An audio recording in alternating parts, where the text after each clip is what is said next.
Welcome once again to our podcast, the Popular Side Podcast. I'm Yinka Yusuf. He's Akin Adike. Dude, how are you? I am doing really well. I had a very interesting week. I think I told you last week I was called for jury duty, right? Yeah, you did. And Yeah, you and did. you jinxed me because I actually I showed up. did. Everyone said, "Oh yeah, they don't like lawyers on juries." And then I showed up and I was put on a criminal trial, actually, a 3-day I criminal trial. I So, pity the person that is going there, oh sitting on my their jury. gosh. I so pity the I gotta person. go back Huh? tomorrow though. So we're recording on Sunday night, Yeah, the Sunday, 24th, the 25th 25th. February. 20, is it 25th. 25th? Yeah, So 25th I got to go February. back. Yeah. Yeah, I got to go back Monday for the last day, hopefully. But it was actually fun. You know the funny thing? I was Mm-hmm. thinking about it. That was my first time in a courtroom In years. since I was a law student Wow. 21 years ago. Whoa. Yeah, because I don't, Whoa. I don't do any kind of litigation. So Wow. yeah, it was actually quite Interesting. interesting. Yeah, yeah. My week has been funny too. I've spoken this week. I mean, if I count the number of meetings I've had this week, if I open my calendar, I, I'm probably going into probably like 7, 6 per day. So Ouch. going 5 days of the week. So I'm on like 35 or thereabout, if not more. And then you have If to not do more. actual work after. Now I have to do actual work after. But this is fun. This is a meeting too, but it's a fun one, so I don't mind. This is the Yeah, kind I like to yeah. have. No, Not the other one, but it is job. We don't have a choice. Anyway, so welcome guys once again. So this week we have an interesting lineup. A couple of our people, a couple of our fans and friends have complained that we focus too much on football. And when are we going to talk about other stuff? And we're like, okay, fair enough. So we're going to do a small dive into the NBA today, other than, the regular review and preview of the week that we do from a footballing standpoint. We will be going into the NBA. All-Star game was last weekend. I think that was last weekend, right? it was. It was. It was last weekend, and there were mixed reviews based on the events of the All Star game. So we'll talk about that, what the issues are. We'll talk about how we can make it better. We talk about the aspects that we believe should be junked. We'll talk about the aspects that we believe should be modified.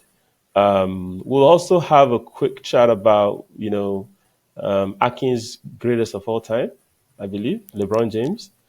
No, Or no, is no, no. Michael it's Jordan still over here. Michael Michael Jordan over Jordan here. for you? Okay, well, you never watched Michael Jordan play, young man. You never I did, watched. No, no, no. right? I mean, I was too young when he was starting out, but I watched That from '94 on. I watched. Yeah. you mean the Wizards Michael Jordan? No, That's no, no, not no, no, Michael no, no, no. Jordan. The Patrick Ewing era. The That Patrick that was Ewing when I era. really started Okay, watching basketball because I was a Knicks fan. okay, So okay.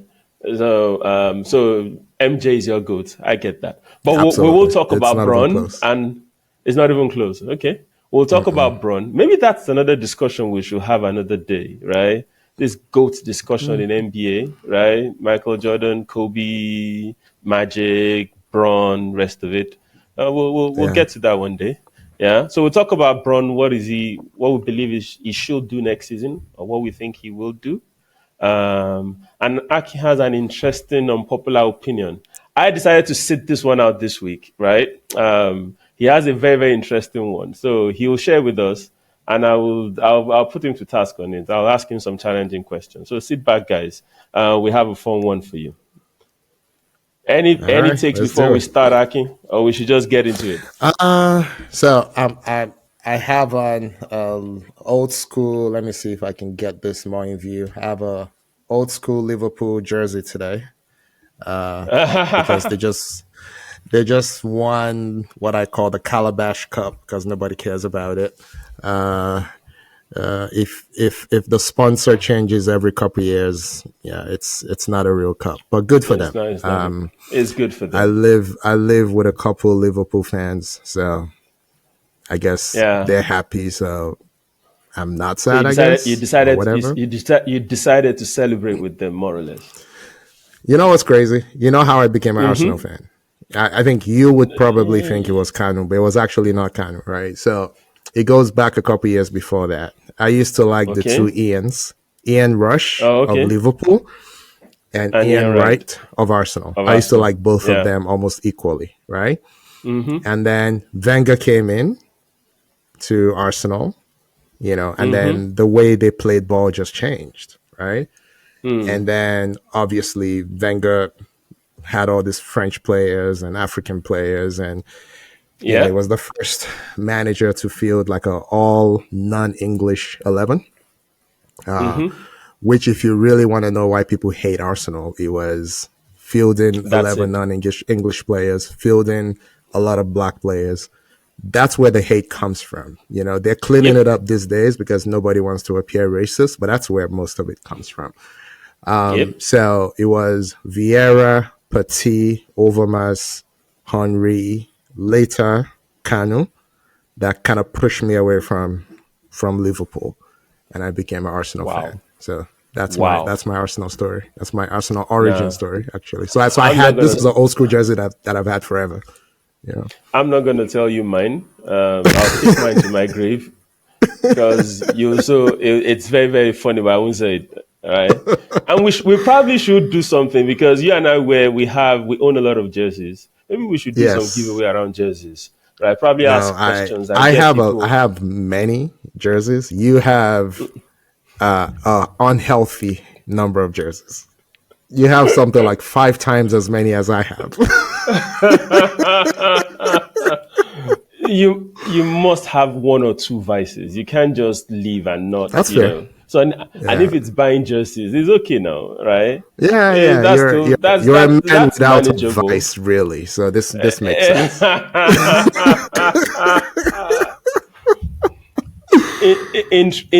Interesting. Anyway, so let's get into it. So we're starting off with reviews and previews. So the Champions League, the second half of the first leg, does that make Yeah, sense?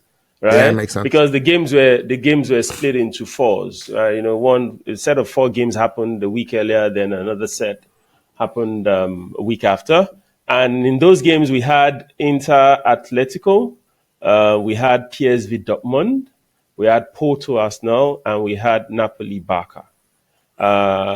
I'll let you start off with Porto Arsenal because I know you have a lot to say. I didn't watch it live. I was in court when it was happening, but we had a little break. I turned my phone on at the break. It's 65th minute. I see goalless. I'm thinking, okay, worst case, we nick it, or we go back home goalless, whatever, right? Yeah. One thing about Porto, I knew they had, the Champions League pedigree that Arsenal didn't have. They won in '87 with Rabah Maja, the Algerian great. They won in 2004 with Jose Mourinho, the coach I do not like. So I knew, and they're always in and out of, the knockout stages. Always one, two, sometimes three in Portugal. So that's, crazy support at home, by a lot, the best and most successful club in Portugal. So Yeah. you're not getting a Mino, I guess is what I'm saying, right? So you need to show Yeah. up. And I saw Arsenal had that energy, or they try to have that energy. But what happens? First 90 seconds, Rice goes into a tackle, gets a yellow card. You're on the sideline, it's almost a throw. You're not in a dangerous position. You didn't have to make that tackle, and it could have been a red, with some referees. So Yeah. kudos to him, though, that he was able to play the rest of the game without a booking. But if you go back to that goal in the 94th minute, he backed off the guy who took the shot. That may have been one of the reasons he backed off. So it was just a lot of things that happened. And I'm like, that's not the Arsenal we've seen over in 2024. So again, I'm gonna talk more about this in my unpopular opinion. Unpopular But opinion. what happens to Arsenal when they get on the European stage? For such a big club, for such a domestically successful club, they tend to kind of fail. when they get to Europe. So I feel like that happened again. But what do you think, Okay. and what do you think about the other matchups? So the Arsenal game, I saw it coming, kind of, right? Because the Portuguese coach Conceição, Yeah, he's a wily old fox. Yeah. And if you look at that game, they knew, as in Porto knew, they couldn't keep up with Arsenal if they made it a free flowing game. So Porto borrowed a leaf from how clubs will typically play. Porto just sat back, soak. They wanted to soak the pressure as much as possible, hit Arsenal on the counter, and they made sure the game the game was not flowing. It yeah. was stop, start, stop, start, stop, start. It was intentional, right? Any small thing, they fall down. And unfortunately, they had a ref. I heard the guy's a Dutch ref. I mean, I'm sorry. That was a very, very poor performance by the ref. There were And Inca, instances. there are numbers to back up what you're saying. So your average Exactly. Champions League will have 20 to 22 fouls. I think there were 33 or 36 fouls in this one. It was the most in It the was Champions League this season. ridiculous. It was Yeah. ridiculous. Corner kicks in the box. These Porto guys will foul themselves and Trip fall down, and themselves, the ref kick will their say, heels. exactly.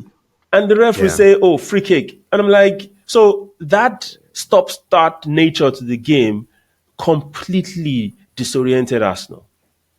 However, that does not excuse the way they considered that goal in the last minute. Now, if you look Or at that having goal zero clearly, shots on goal. The referee didn't cause that. but when you have a game that is stop start, stop start, stop Yeah. start, and you're a football club that likes playing, it might affect that. But yes, it doesn't excuse the fact that they didn't have any shots on target. I get that. I think Now, I think Arteta got his lineup wrong by one player. So every big you game think your this junior season, should have started? yes, every big game this season, he started Jorginho. And we thought that would mean Jorginho just sitting, in front of the back four. What is done though is had Jorginho sometimes sitting, sometimes playing the left eight, sometimes having a double pivot, whatever it takes, right? And it worked against City, it worked against Liverpool, and I think it's worked in the Champions League as well. It didn't quite work against Spurs because he fell on his face and slipped, and they scored the equalizer. And you saw it again in the Newcastle game. He was the man of the Yeah, match, but then his legs are gone, so that it was the reason they scored their one goal. But it was also the platform that gave Arsenal the 4 goals, in my opinion. So you take the yeah, good with the bad yeah. with Jorginho. You take you take the good with the Jorginho. Nice one. So the goal that they scored, Martinelli had the ball, and there was a chance for a counter attack. If that pass was inch perfect, if that pass was better than it was, it could have been probably 1-0 to Arsenal, Yeah, right? And for you to get the way it works, once Arsenal is attacking, the goalkeeper also comes out. yeah, So when he lost the ball, he was backpedaling. yeah. So that finesse shot by what's the guy's name again? Galeno. Yeah, That finesse shot, Is it Galinio? I can't remember. Galeno. Yeah, Galino, yeah. yeah. So that finesse shot by Galeno, a lot of people were blaming Raya for it. But I'm like, man, No, come on now. the only thing Raya could If you have had done is two to Rayas grow. in post, Yeah, or to grow taller in the moment. absolutely. If you Yeah, had two Rayas in goal post, that ball was could have scored. It was a perfect game, and right? then Galinio But actually had the worst miss of the game in the first half. wow, You remember wow. that? Yeah, where I did. yeah, and I didn't and even then he know what scored a happened to the worldie. ball. I didn't know what happened to the ball. It hit the All I crossbar. saw was the no. Initially, I didn't know. Yeah, I just knew the ball did not hit. It didn't go into the net because the net did not bulge. And I was wondering what the hell could have happened there. And when I saw the replay, it was a massive let off for Arsenal. Yeah. Clean strike, hit the post, came back to him again, struck it again, and then he missed the target completely. But anyway, I think this is a blip. I still think Emirates in a week or 2 weeks time, that's in 2 weeks time or thereabout. Yeah. I think Porto will be found out. You can't those theatrics. I don't know. You can't keep that up again. But we don't know which Arsenal will then show up. If it's the There you Arsenal go. that played Newcastle that shows up, then they're gonna get whooped. But if it's not the Arsenal against Newcastle, then you never know. Anyway, enough of Arsenal. We'll talk more a bit about Arsenal down the Yes, we line. will. The other games were they were there. Inter Atletico 1-0 Inter. It was a drab game until they scored the winner late in the Late, game. very late. Yeah. Uh, Very late in the game. I'm sure the second leg will probably end up 1-0 again to whoever scores the 1-0 because these are Madrid. Madrid can, I don't know. I was talking to a friend yesterday and he said that God works in mysterious ways. That the Atletico Madrid coach, what's his name again? Diego Simeone. Diego Simeone is the dirtiest coach, right? And dirty in terms of play style, right? Yeah. Even as a player, he was the dirtiest, one of the Absolutely. dirtiest footballers you will know. He's not flashy. Nah. He's the kind of guy that just don't let it spoil in my hand. You know that kind of Yeah. player. It, Give me it, the it ball pass. wasn't crazy talented. He wasn't. And it's gone from being underrated to being grossly overrated. He's one of the highest paid coaches in world football. And they've stagnated for like the last 5 years. And nobody seems to Absolutely. mind. Nobody seems to Nobody talk about seems it. to mind.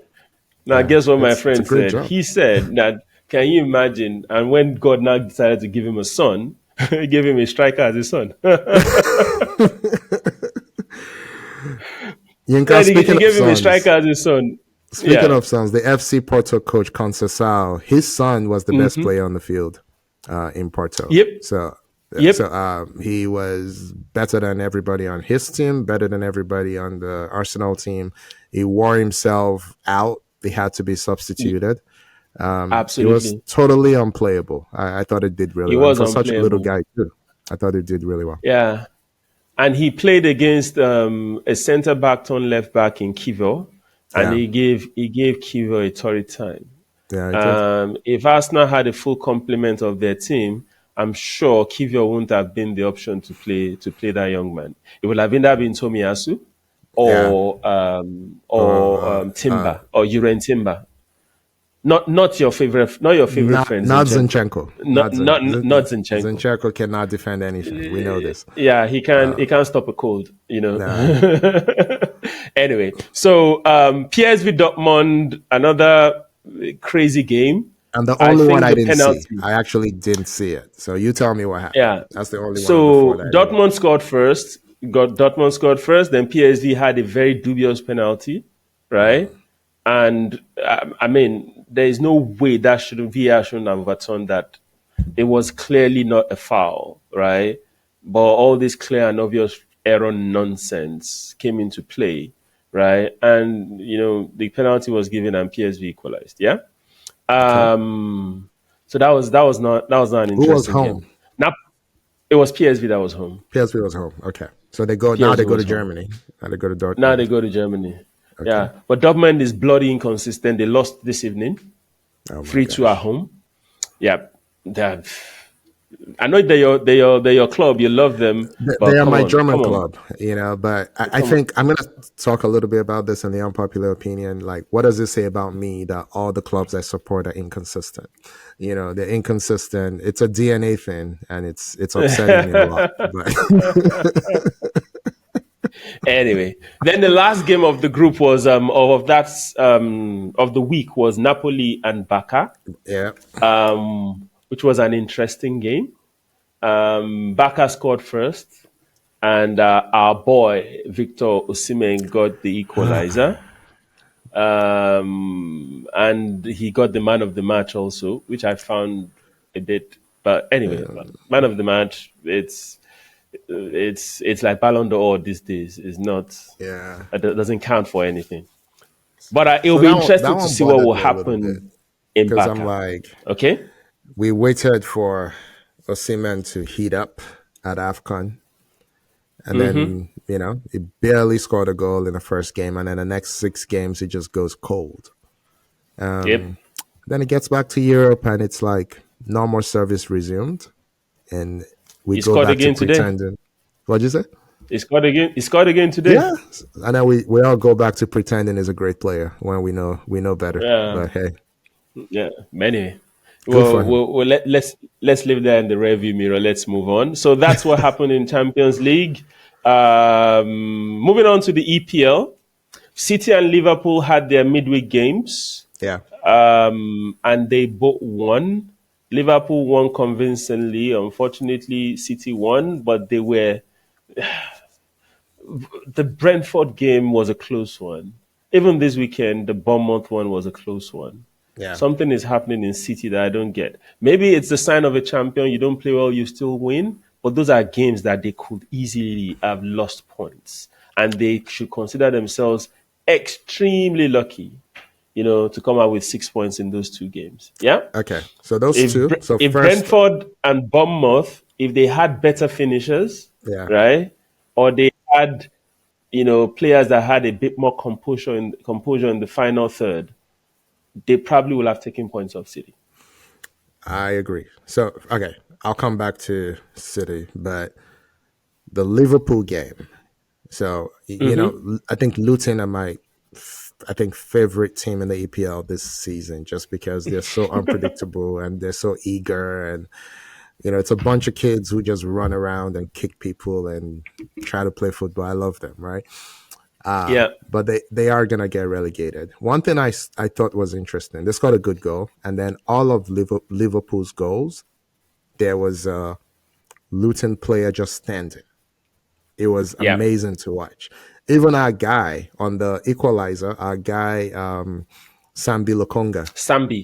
Yeah. was walking. It was like 10 yards away from the play. And he was just walking.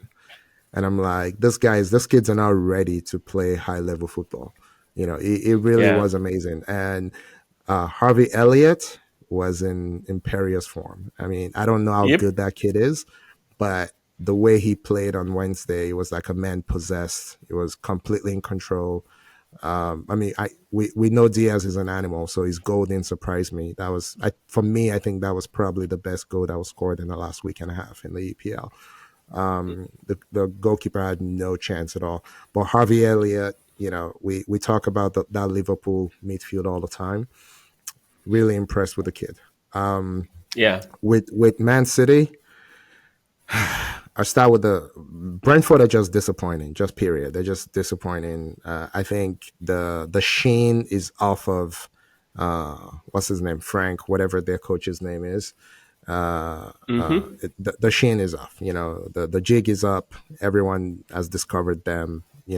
They and Brighton, just forget them. They came, they were good for a couple seasons, and one of them is probably going to get relegated in the next 2 seasons. And Oh, I'll be really? So happy you when don't you when don't I see the you last of them. you don't fancy Deservia all of a sudden? What happened? No, He for was he me, was your guy. no, well, no. Let me put it this way: I like the fact that he came in. They didn't skip a beat, right?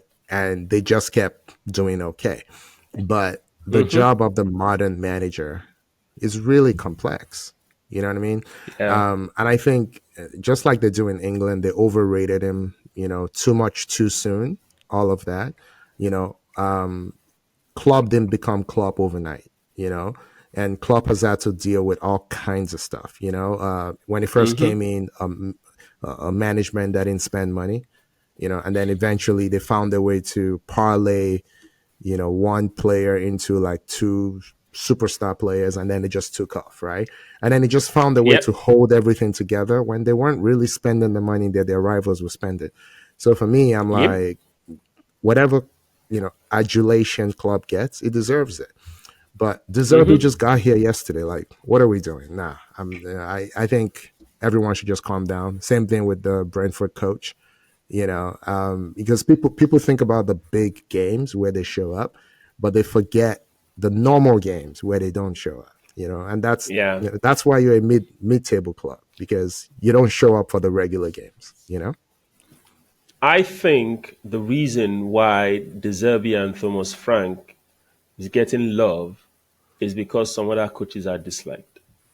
Okay, that's fair. Arteta is disliked. You could say it. Exactly. Yeah, Right. So because you wonder at times what the glory, what how do I put this that I don't sound like as if I am hating on them? They're doing a decent job. Don't get me yeah. wrong, but I kind of look at the adulation they get from the British press, and I'm like, hey, what's what's going on here? What has he done? What have they done? You know. So I think that's where that's coming from. But If you you look know at exactly what they've done. They beat Arsenal. That's what they've done. That's how you get adulation in England. Oh, I mean, we're being a little facetious, but we're not that far off. yeah, yeah, Anyone who beats absolutely. Arsenal, I mean, Jamie Carragher and Gary Gary Neville were Neville. literally Oh God. dancing. They were literally Oh dancing on a God. Friday night with Brentford fans. Okay, 3 seasons ago, that first game of the season Yep. where they First won game two of the one against season. Arsenal, Wait, and then they have the absolutely. audacity now to complain that someone is celebrating too much. Like, are you mad? Like this. I mean, we have the Absolutely. footage. Like, you may have forgotten, but we didn't. But we did. We did. Unbelievable. And frankly, Gary Neville, funny enough, Gary Neville said this weekend that he still before the Fulham game, he said he hopes that United win so that they can keep the title race alive. He's I'm an idiot. like, sorry. Which race are we talking about? Is that He's another an race idiot. that we, Like, is that another race that we're talking about? I didn't get it. How can you believe United are still in the title race? oh This my was before the gosh. City game. This was before the Fulham game, though, Yeah, yeah, yeah. right? But his bias is why I don't rate him as a pundit, Or a right? coach. It's too. You can't even call him a coach. He barely lasted. He didn't even last half a season, right? This man went to You know, Valencia and was thoroughly disgraced. Thoroughly. he was thoroughly. So I thought that would give him a bit of perspective and humble him, give him some humility when he's talking football. But he just Yeah. gets there and he can't even mask his bias. See, Carragher, Jamie does a better job Absolutely. of masking his Absolutely. bias at times, Yeah, right? yeah. But it still seeps through, as Yoruba say, Efiniwa, right? Hmm. It still seeps through at times, you get it. But Gary, it's right there on his forehead. I'm a United fan through and through. He says things that I'm like, come on, guy. You need to be part of being a pundit is being independent to some Yeah. extent, which is why I love Ian Wright. Ian Wright will love us now, but he will still tell you the unbiased position, and he will tell you because I'm an Arsenal fan, I'm swinging this way, and I get it. But Gary thinks United are still in the title race until the Nigerian boys decided to show up at Old Trafford For Fulham. and give Yeah. them, yeah, and give them a Nigerian beatdown. So let's talk about that for 2 seconds. So obviously, we mentioned after AFCON, some idiots were abusing my boy, Iwobi. So I'm glad he came back. I'm glad he scored the winner. Technically, he scored the winner. He scored the second goal, right? So that was the winner against Fulham. Yeah, Sorry, against Man U. I'm sure some of the idiots that were abusing him online are Man U fans too. So if that's the case, doubly happy. good luck. Wonderful. And you know how I feel about Bassi. I just think it's just the full package is big, strong, athletic, can defend, Yeah. tactically flexible, can play in a 3-5-2, in a flat four, left back, center back, holding mid. I'm just really impressed with him. So, it was good to see Yeah. both of them score in the same game. So the win should have been more comprehensive than that. They should have really, really thumped United. Yeah. Iwobi was guilty of missing chances. And some other Fulham players, they were not tidy in the third, in the attacking third. Straight passes, Iwobi missed chances, but he was still Fulham's best player on the day. And all I can say is, I hope Pesero is watching. Play him in his proper position. Yeah, There is a player there. yeah, But when you play him when you play him out of position, he is not. You get what you had at Afcon. Yeah. yeah. For me, Good for Fulham. there's few players that I see in the modern game that are more committed than it will be. And yeah, I'm biased. You know, he's a former Arsenal boy. He's a Nigerian kid. He's JJ's, nephew, which Yeah. makes him all of our nephew.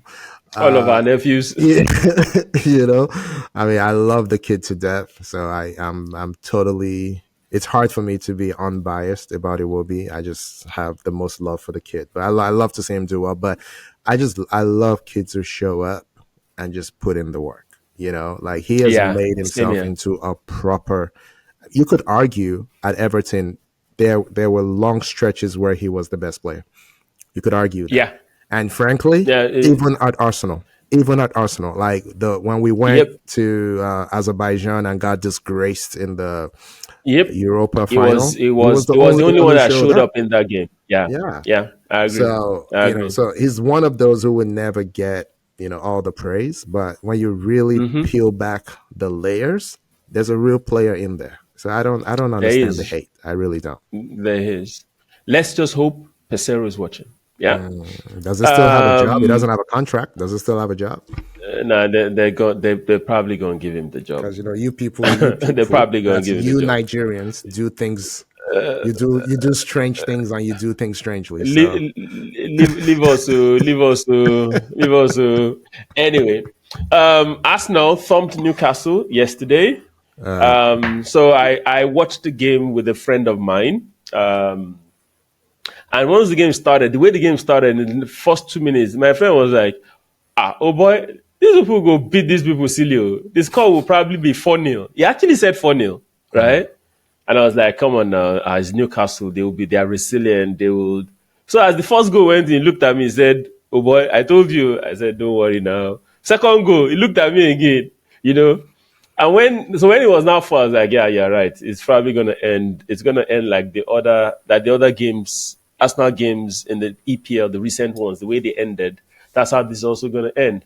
Then Newcastle scores one. I looked at the time. I saw it was like, was it 80th or 78th minute or something thereabout? like It that. was a late goal. I was like, nah, 4-4 is not gonna happen today. You remember the 4-4 game? Yeah, That Czech Tiote scored the equalizer. of God bless blessed his soul. memory. We lost him. A Yeah, blessed memory. I was like, nah, this is not going to happen again. But Arsenal, right, they were quite impressive. yeah, They have now scored 2 goals in 7 consecutive halves of football, yeah. which No is an one's ever EPL done that record. before in the What do you EPL. think?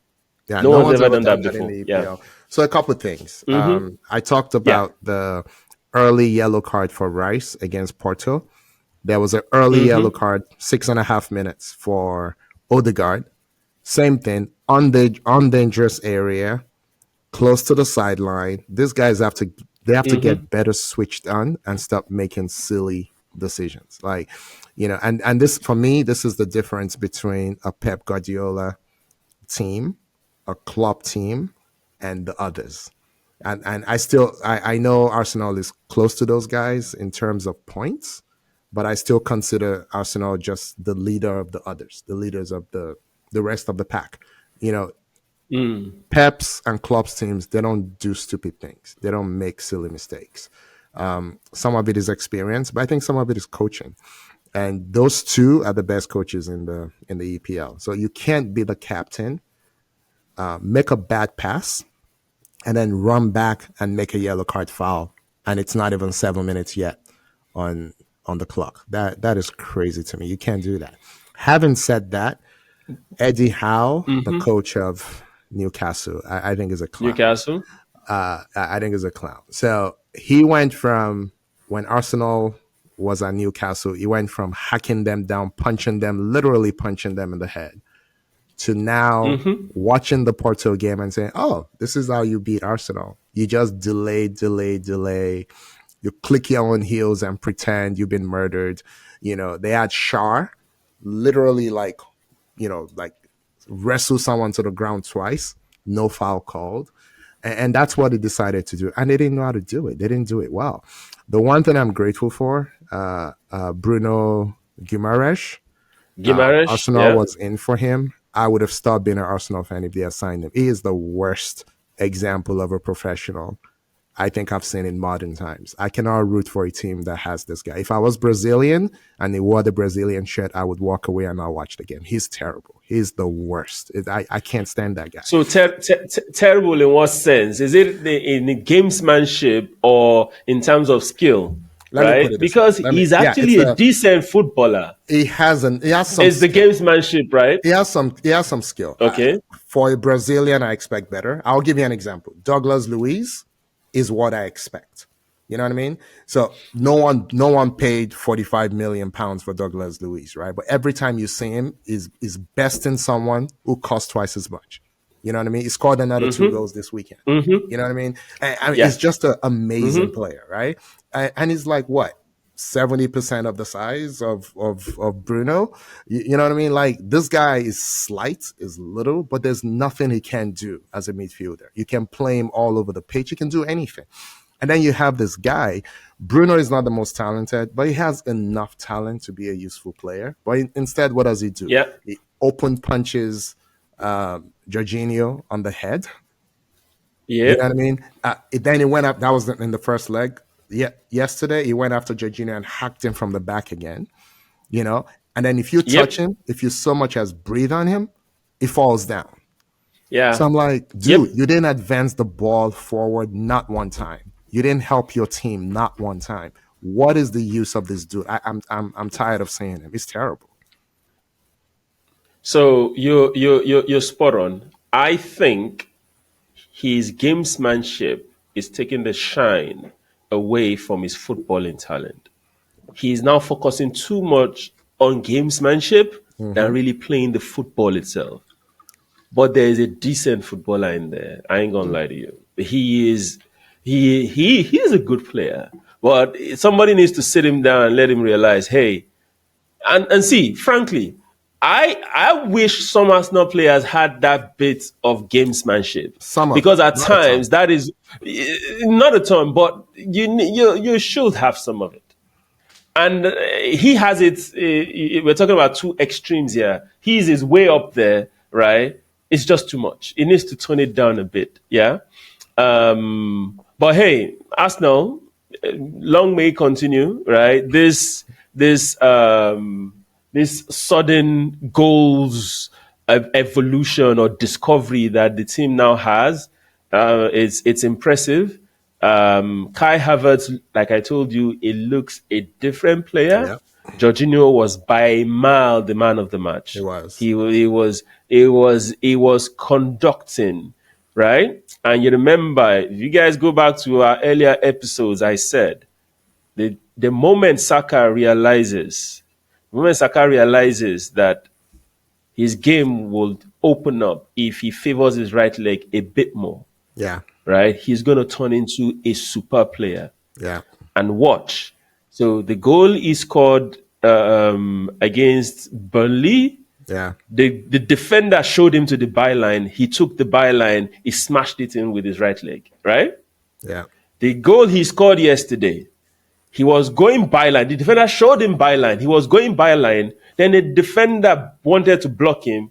He then caught the ball back, right? And then he flashed the ball with his left leg. That is what he needs to do. It is not every time you get the ball, you want to cut in onto your left leg. Whatever the defender takes you, rather, whatever the defender gives you, you take it. You take it, and as you go, so you can have the defender on your palm. You know, you can turn them either way. I know a lot of people don't know this, but Victor Ikpeba, people just see him as a pundit. Victor Ikpeba was a damn good footballer. Victor Ikpeba had one skill that differentiated him and made his career, that made him the Prince of Monaco and got him to Dortmund for a very, very high fee. Victor Ikpeba you don't know which leg he uses. He's two-footed, right? Victor Ikpeba started off as a winger in the 1987. Yeah, left winger 1987 under 89. 17 World Cup. 89. It was 89, Yeah. 89, 89. It Yeah. wasn't Kanda 87, it was 89. Yeah. Yeah. With Coyote Keshinro and the rest of Yeah. them. Yeah. In that tournament, he was the best player. Although Nigeria got knocked out by Saudi, was in the quarterfinal or so. Yeah. Something like that. But Peba was, and that was his bread and butter. The defender didn't know where he was going to. This time around, he will go left, go byline cross. Next time, he will fake go left, go right, shoot, and he could do both with his feet. And that And it is was how actually a Ikpeba. striker. It was actually a striker who started out as a winger. Yeah. So when they got him to Monaco, it was just, even with Monaco, with Trezeguet, with Thierry Henry, Ikpeba was still the main man, dubbed the Prince of Monaco, because he was a bloody good footballer. You don't know whether he's the right-legged or left-legged. That is where Saka needs to get to. He needs to get there. It's not every time he needs to cut in. But anyway, enough of Arsenal. But it's Good 22. win, good It's win. 22. Give him time. It's 22. I'll give him time. Carabao Cup final quickly before we move on. I mean, we were Worst- chatting when we were watching the game. I know. Worst Oh, God. high-profile game we've both seen in a while. It was boring. It was poorly played. I'm happy for Liverpool, Yeah, right? they deserve it. But Chelsea, what are you doing? What are you doing? Can we talk You about played Chelsea? Can against we take 2 schoolboys. minutes? Can I take 2 Yeah, minutes? when you please talk go about ahead. Take 2 minutes. Talk about Chelsea. So, I have a friend he watches, who thinks, how do I put this without, I want to make sure this doesn't come off as an insult, but my friend thinks everything is your playground, right? And what I mean is, billionaire comes in from baseball and says, I know better than everyone in football who's been doing this for 100 years. Right. So what I'm For going to years. do, a team that has been successful on and off, I'm just going to get rid of everyone and I'm going to bring in 30 new players. And then we're going to start from scratch and it will be wonderful. I'll overpay for everybody. I'll buy 4 kinds of players, 6 of each, because that's literally all Chelsea is. Chelsea has, you Yep. take out the goalkeepers, they have 4 categories Yep. of players. And there's Yep. 5 to 6 of each. So it's just a Yep. bunch of players who all do the same thing. So Chelsea Very can only similar. play in like 4 ways. That's it. Yep. Pick your poison, and it's literally your poison because they're awful. They look terrible. It's like the team was designed to play a different sport, or at least to play in a different league. I'm like, what are you doing? And I'm like, what happened to the Chelsea of 2 years ago, or even last year? I'm like, what? I was joking the other day. I'm like, I called their goalkeeper unknown gunman because I don't know any of these people. I watch a lot of ball. Never heard of these guys before. Where did they get these people from? Like, what am I missing? Who are these players? Do you know any of these players? Have you heard of them before Chelsea bought them? I know Nkunku. That's it. Who are these players? So, I'm sorry. What were you expecting Chelsea to become when they wipe out all the players? They saw one guy play in the World Cup carrying Messi's water. They're like, oh, 125 million pounds. Let's go. They've Yep. never seen him play before. You know what I mean? And I'm sure Benfica Yeah. was like, oh my God, take him now. He doesn't even have to come back. He doesn't have to come back to Lisbon. In case you change your mind, just let him go. 120, let's go. And then they see Caicedo. They're like, oh, we got to have him. And now when I think about it, Mykhailo Mudryk, I don't think Arsenal ever wanted him. I think that was a ploy. I think the people who run Arsenal know the people who run Chelsea and they know they're idiots. And they're like, you know what, let's pretend we won this guy and see how much they wouldn't pay for him. This guy in a space of 3 months went from being worth 25 million pounds to what, 100 million pounds? And he can't even shoot straight. So I'm like, I'm sorry. Chelsea should be relegated. Yep. They are awful. I'm done. Rant over. Go on. you've I'm taken all my sorry. points. What else can I say I'm sorry. about Chelsea? I'm sorry. Right? But just to buttress on one thing that you said, their midfield is literally the same players. It's the same players. You can't switch Gallagher, anything up. Caicedo, Enzo, even Lavia that is injured, right? I It's like the Lavia, same. but he's not ready. Everyone who has It's a brain said Lavia will be good in a few years. He's not ready. it's a disgrace. So the game today, right? They had plenty chances, right? They were playing against schoolboys at Liverpool, and still yet you could not just. Oh God, nah. It was bad. It was You know bad, how much right? I like But there's one. Gallagher.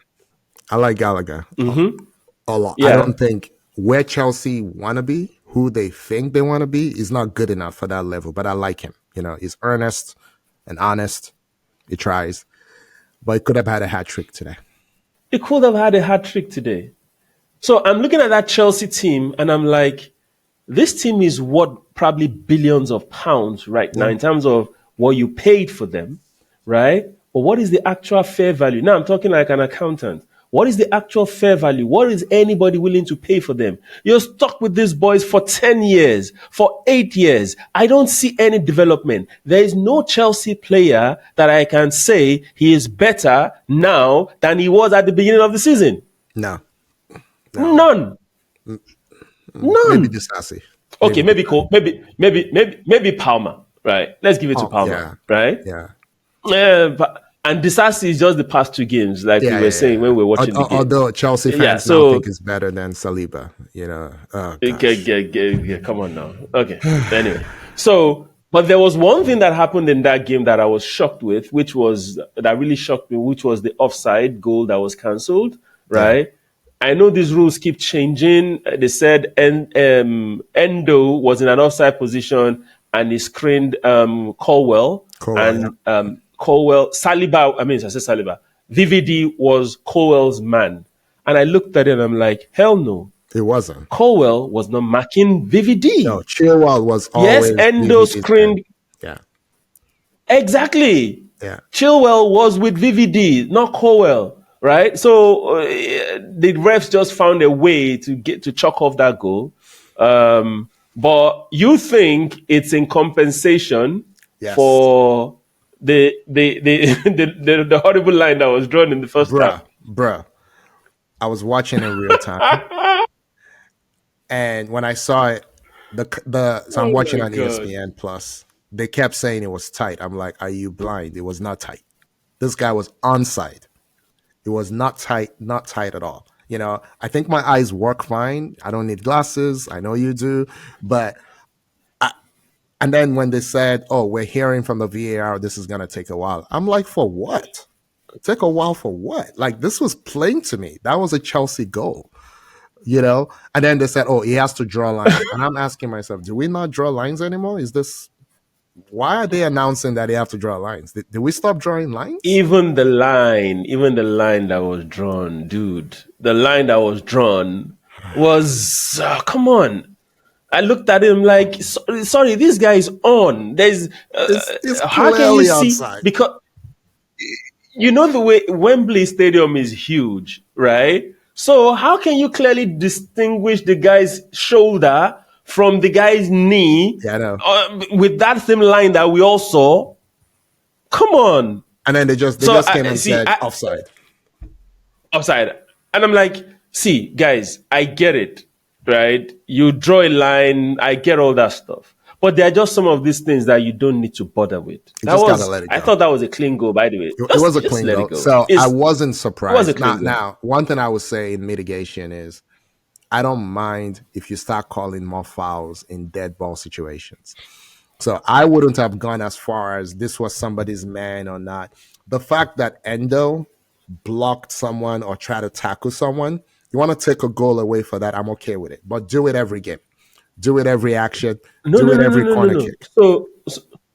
So Aki, so this is Yeah. the thing. The screening itself is not a foul. They came out at the beginning of the season and they said, right, this is what happened in the Brentford, wasn't at the beginning of the season, it was last season. the Brentford goal that stood at Emirates, right? Oh Remember, yeah, yeah, I the do. one I that do. Tony scored I do. that they should have chopped off. Arteta said the refs approached us and they educated us that if there's a screening in the box, it's not a foul, but the screener will be considered as being part of the play. And if he's So you cannot offside, be offside. You cannot be offside. Yeah, I remember. exactly. So exactly. So Endo, in this case, they said he was in an offside position when he was screening, so he's considered to be in play. My issue with this is you said that VVD is Cowell was It marking wasn't. It VVD, was and I'm nowhere like, near VVD. no, no, he wasn't. So what are you telling me? If it had happened on the other side, if the screen happened on the other side of the 18-yard box, you would still have called it offside? Come on now. So remember what we talked about Come last on. week: sin bin, blue cards, and I think we both agreed that you don't need more rules as long as you have the same incompetent adjudicators adjudicating the rules, right? So Yeah. what's gonna Yeah. happen with a sin bin is exactly what we just saw today. There were I'm three telling big you. moments in this game. One of them was a clear goal. That was the winner. The first two were messed up by the referees, in our opinion. Absolutely. Okay. Absolutely. All right. We've Absolutely. we've Anyway, given way too so much to a rubbish tournament that nobody cares about. Way too much now. To the anyway, so Calabash let Cup. me run through the rest of Europe, right? Go for it. Go There's for really it. nothing much that's happening. So Leverkusen won. I love Shaka that scored game. a I enjoyed decent that goal, game. and he clowned the ref, and I mean his coaching crew, the medical staff, and he clowned everybody faking that he was injured, right? Which was kind of fun. Then Bayern played RB Leipzig. Hurricane got 2 goals, but they're still 8 points They're still behind 8 points Leverkusen, behind, as it is. and I love it. They're still 8 points behind. So we'll see how it goes in the Bundesliga. Serie A, Juve drew again at home this time around. Inter won today. I think at 80th minute was like 4-0 or thereabout. I don't know what eventually happened. I'm sure they won. So it's Inter's league already. We might as well chalk off Serie A, just like we've chalked off Ligue 1. PSG drew actually today. I think they drew. They It were was they were one up they nil. were up 13 points on Brest with a game in hand when I checked on Friday. Exactly. So Exactly. ugly. Um, I think Brest. I think Monaco won, so Monaco's up to second or so. Then PSG they drew, but they're clear. The Real Madrid, their game just ended. I think they won 1-0. I think It was I was goalless when we following the game started. with, but we won. It was goalless when we Yeah, started, yeah, it yeah. was good as well. I think they eventually won 1-0. Girona plays tomorrow. Barca won 4-0. But Barca is up to second now, and Girona is third, but they have a game in hand. If they play tomorrow and they win, they go back to second. So that's a quick run through of the rest of Europe. And now we are going to, put a stop to football a bit and let's talk something else that we're Okay. quite passionate about. If you Okay. guys don't know, the two of us are crazy, crazy, crazy NBA fans. In fact, I'm watching LA Lakers Phoenix Suns right now. It's third quarter. My LA Lakers are my team. They are down by 10 points. NBA is our thing. I love NBA a lot. The All-Star game used to be something I sincerely looked forward to. But in recent times, man, see, Akian, you're lucky. You're in the US, so it's normal timing for you. Yeah. I need to either stay up late or wake up very early to catch up Yeah. with NBA games. All Star game is always marked in my calendar. I will either stay up late, wake up early to watch the All Star games, and I mean everything all through the weekend, Yeah. right? But this year, I did not. Last year, I did. I was very comfortable with watching the highlights only because it wasn't as fun as it used to be. It wasn't as fun as it used to be. And the ratings supported this. There are some aspects that really got massive ratings, and there were some that were purely, in my opinion, a bloody waste of time. Okay? So we decided, along with, a couple of people online have come up with different things, how you can make it better. So we decided to, to contribute our own two kobo, as we Mm. say in Nigeria. So Akin, Okay. I'll let you set up with this. So what's your opinion of the All-Star game to start with? And how do you think it can get better? Okay. What do you think Adam Silva needs to do to make it a better product? All right. So I was actually the All Star game was in Indianapolis this last weekend. I was actually in Indianapolis, but I didn't go to the game. I was visiting family. Oof. It was a snowy weekend. I wasn't feeling the best, so I just didn't even bother to go. But I watched all unlike you. I watched the entire weekend.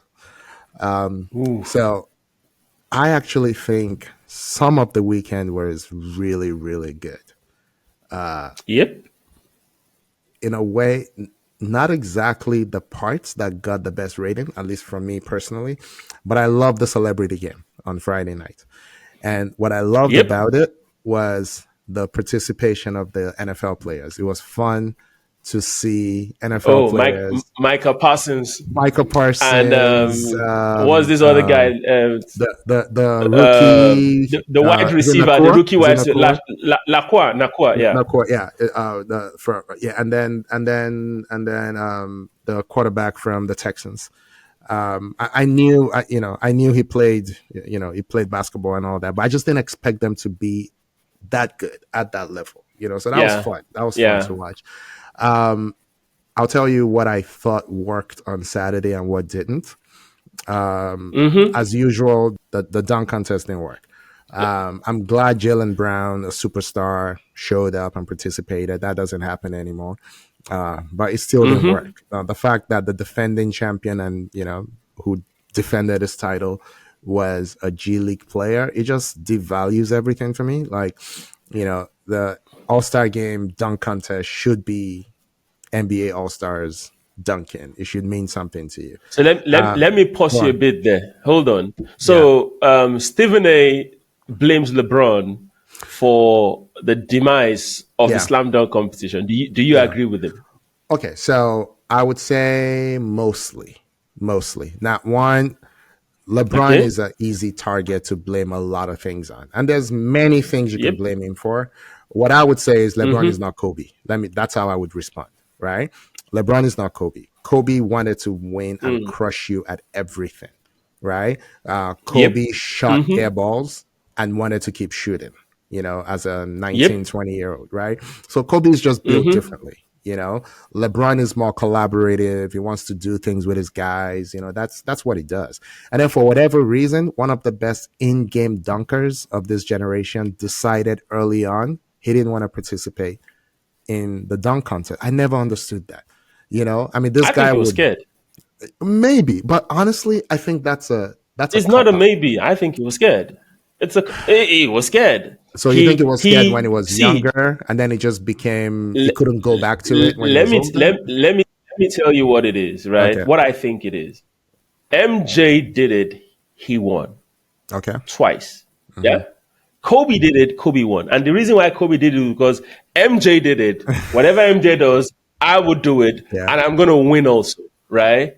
And I just thought the pressure and the mm, people he was going to be playing, I mean, he was going to be competing against, right? He yeah, just looked at it and be like, if I go there and I fail or I don't deliver, right? It's going to be, nah, it's not good optics for me. And he just said, you know what? Let me just sit my ass out. I'm not going to do this stuff because you cannot tell me that for 20 years, LeBron James was not fit for 20 All Star games, right, to be in the dunk contest. Come on, man. So I would say the first however many years it took him to win a championship, I think he was Mm-hmm. overthinking it. That hey, I don't want to go out there, not show well, and then people say, hey, you can't win a championship, you know, and You can't then win it you there. don't You can't show even well in win the a dunk slam dunk contest. You know what I contest. mean? So I think there's something to it. But a friend of mine said something like, hey, you can blame him for starting the trend, but what about the people that came after him? Who do you blame for they not wanting to be in the slam dunk, either? But anyway, let's leave the slam dunk alone. Um, The part I Okay. thought did not work, the skills competition did not work for me. I didn't like doing it in teams. The teams didn't take it seriously. Many of them didn't know what path to go. The umpire was rerouting them. That was very embarrassing to me.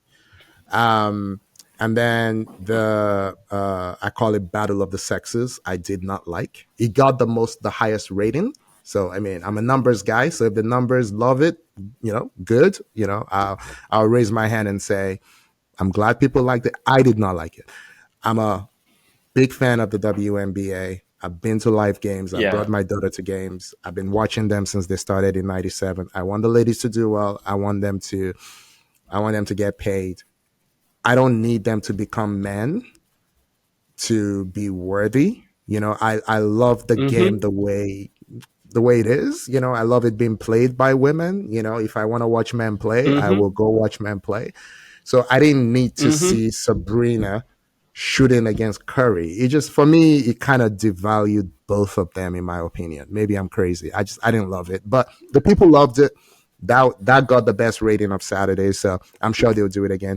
But I saw something. There was a guy online who wrote like 4 ways to improve the All-Star game, and for the Battle of the Sexes, he wanted it to be in teams. So he said, "Hey, next year do Sabrina and Curry versus Dame and who was it? Caitlin Clark, the Iowa, Caitlin is still in college.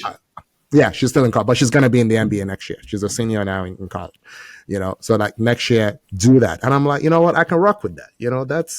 That would be fun for me. I just didn't like the pressure. Like, what would Curry have? Imagine if Curry had lost to Sabrina. What would the Well, narrative he have said it. been? He said he was under pressure.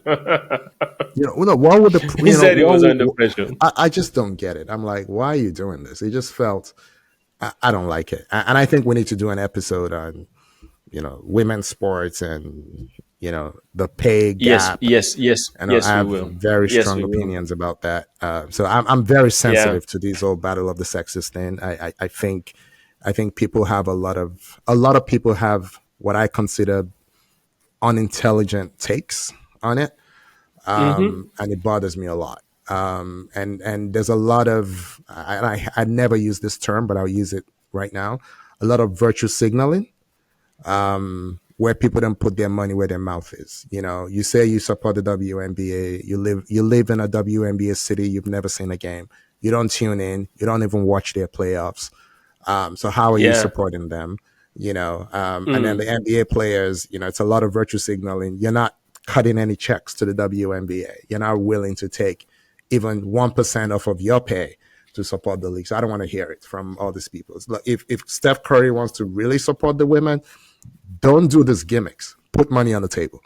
You know what I mean? Put real money on the table. Then maybe I'll take you seriously. Otherwise, it's just gimmicks. I'm not a fan of gimmicks. Interesting. So, I let you. I mean, it's good that you've gone through everything because you watched it. I didn't. Mm. I watched highlights, right? And let me just say In that in protest, you didn't advance, watch in okay? protest. In protest, right? But the celebrity game, I agree with you. I think that was a hit. And I Yeah. like the competition between Shannon Sharp and Stephen A. Yeah, Smith, yeah, yeah, yeah. The being the coaches. coaches. Yeah. But I think they can do with more celebrities and probably even bring celebrities that can hoop. You know, Chris Brown is a fantastic basketball player, It right? wasn't allowed. Quavo is come on. By No, now, seriously. He I said it. mean, He said people. it wasn't allowed. There's some So sponsors didn't people want him. people deserve second chances at this I point. know. Come on, I agree. it's and probably even bringing some ex NBA players that can still ball. And let them join the celebrity All Star game. Rising Stars Challenge, they should keep that. I think that worked. That's the more competitive game, right? Or for the whole weekend. I didn't like the I way think they that should be broke it kept. up into like different small teams. I just felt like it was too Yeah, much. I like the way it yeah. was before. First year, second year, or some other format. I just feel, for Yeah. me, maybe this is my bias. The more you get away from what looks like a real game, the less I'm interested. Does that Or do does that make US sense? versus the world, you know? Yeah, So I agree. that's something a lot of people have suggested, and let's get into the actual game. How do you save the actual game? Okay. I saw my boy Ant Edwards of the Minnesota Timberwolves Yep. at his press conference was just like, "You're not gonna get anything more competitive than this. We don't want to." I'm paraphrasing. It's a exhibition. We're not gonna come here and get hurt. Nobody's trying to get hurt. So this is all you're gonna get, right? So I feel like, does the game actually need saving? I'm not even sure. I don't enjoy it. It wasn't competitive. And this year, everyone just resolved not to play defense. But can it be saved? I'm not sure. What do you think? So, very, very good point. It's turned into what the Pro Bowl in NFL is now, right? Yeah. But that wasn't the case a couple of years ago. The All Star game was not only fun, right? It was competitive. Yeah. Yes, the defense, the level of defense wasn't at the No. normal NBA game, yeah, but it wasn't no defense at all. That wasn't Yeah. that wasn't what it was. They scored 211 points, dude. Let's go 200.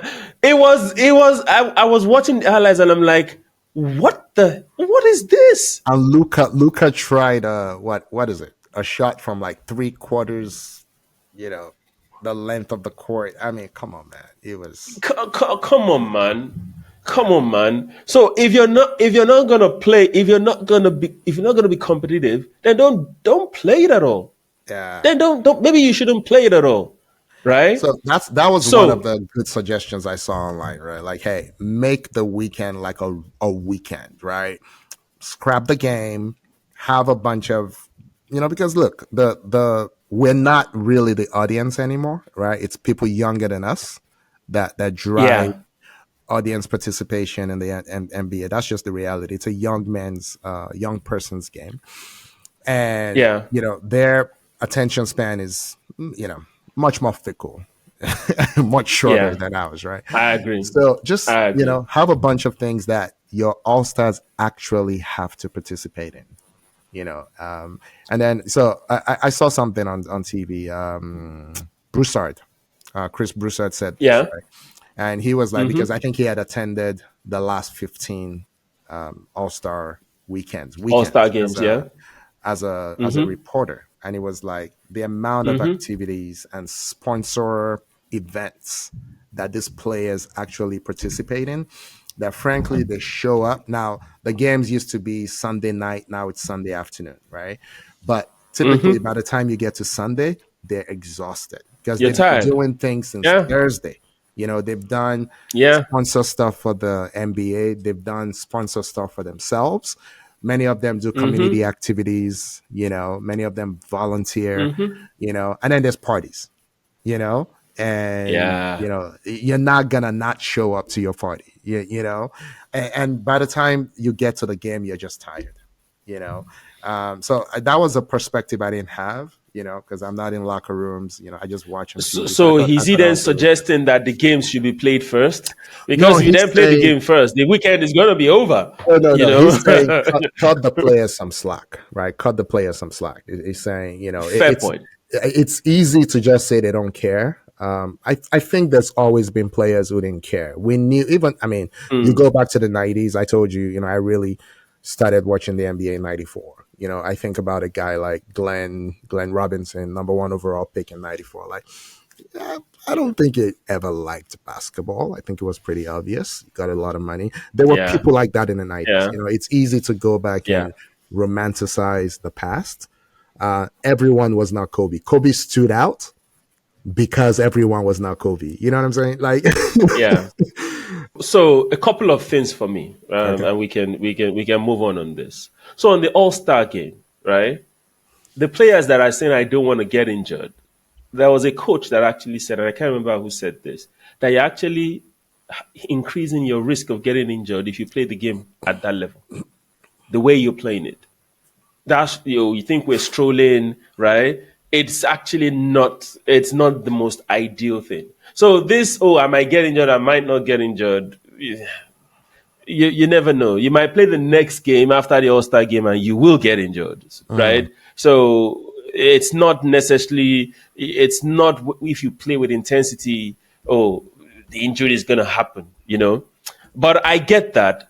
But I think the Players Association, it was Chris Paul. Now I think it's Andre Iguodala, right? I'm not sure who's the head of the NBA Players executive, Association whatever now. they call it, executive Executive, president or yeah. whatever. They need to step in a bit here. You can't bin that game. You can't. I don't think you. I don't think you.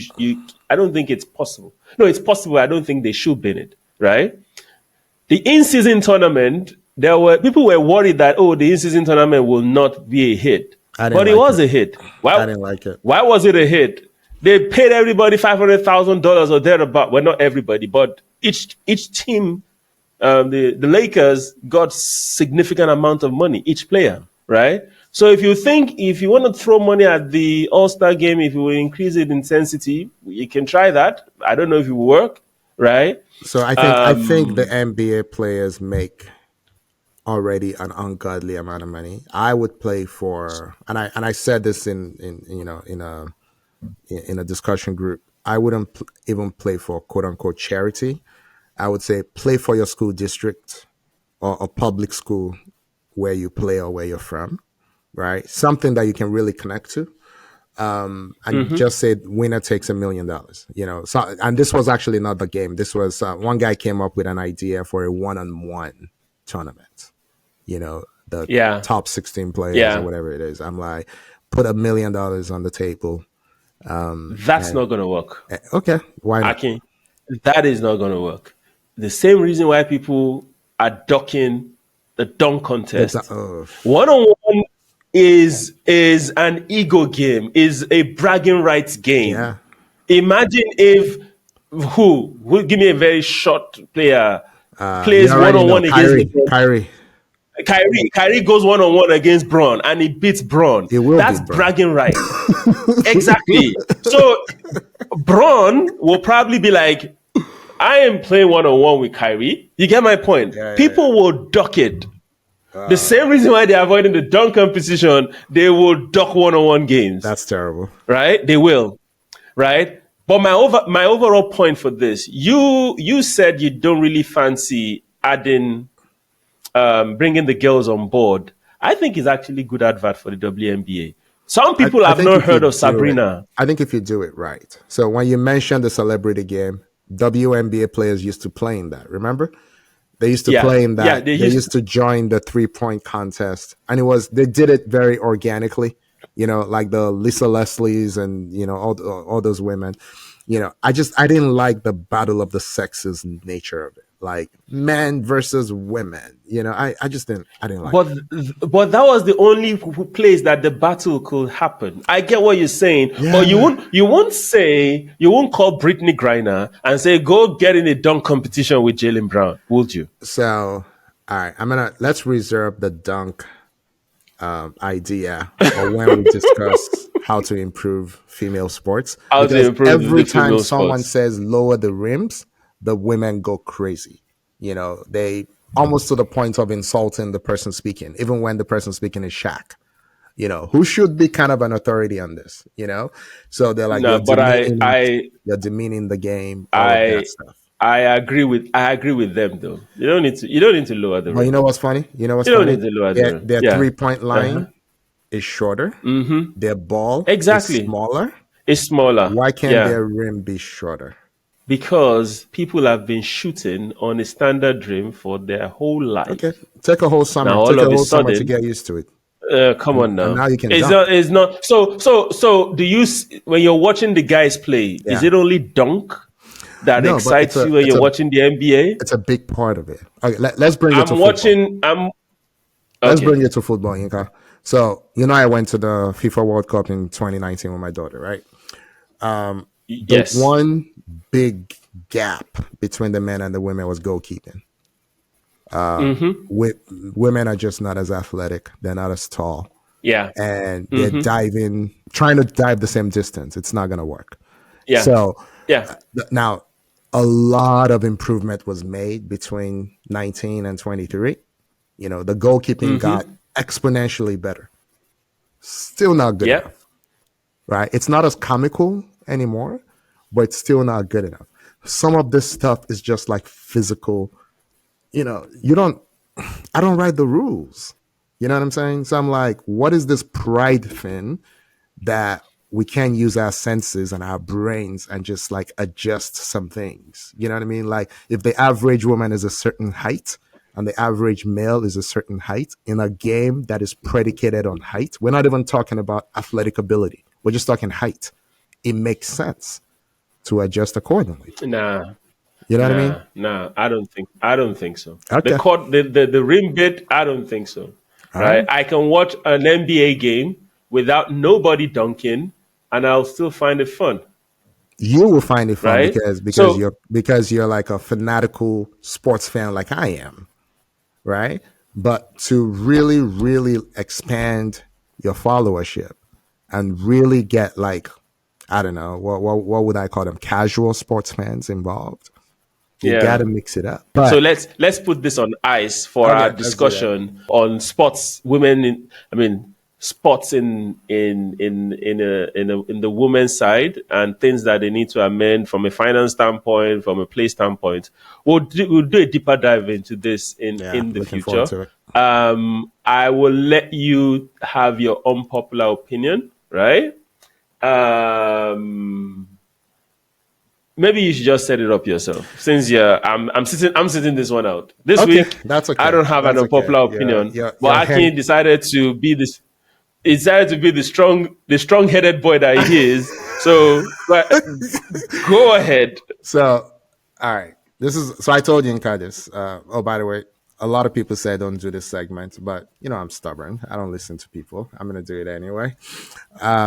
So I'm labeling this Arsenal a bottle FC. That's BOTTLE FC. For people who don't follow football or are not familiar with UK slang, when you bottle something, you messed it up.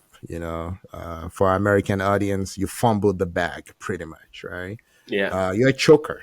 You know, this is the club of my youth, of my life. But I'm harder on people I love. So here goes. This came about because I'm watching Porto Arsenal. Like I said, I didn't watch it live. And I'm like, why does this always happen to this damn club? You know? And then I'm like, we're surrounded, Yinka and I, by so many Man U and Chelsea fans. Enemies.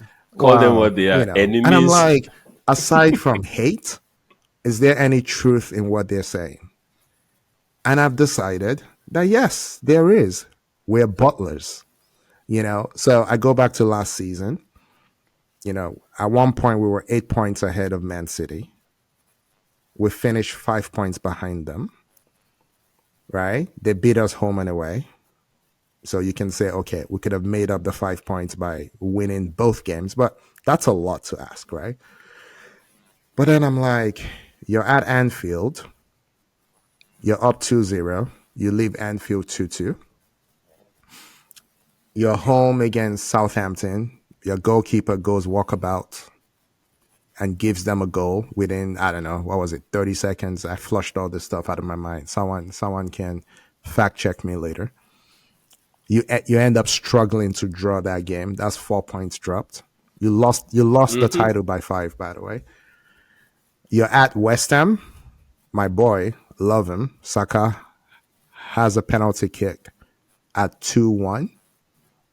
What I love about this Mm-hmm. kid, it never tries the flashy. It just does the fundamental. It does everything solid. This time around, he does the flashy. Instead of choosing a corner, hitting it hard and low, it tries to keep it, like high and to the side and curved, misses everything. So instead of going up 3-1, you end up 2-2. That's 6 points dropped. I'm not even going to look at any other games. Remember, you can lose home and away to City. Do what you need to do at Anfield. Home against Southampton. And I believe it was at West Ham. 6 points. Doesn't matter what City does. You win your first title in 20 years. I'm going to leave that to the side. And then let's talk about the Champions League, because that's really what irked me. Did you all know that Wednesday this week was the first time, or last week rather, was the first time Arsenal was playing in a Champions League Knockout sorry, round. not group stage, Champions League, Knockout round. what do you call Knockout the, phase. yeah, since 2017, in knockout phase in 7 years. Boyinka, it gets worse. What did Arsenal do in the 7 years before 2017? They lost in the first knockout phase for 7 years in a row. And it makes for terrible reading.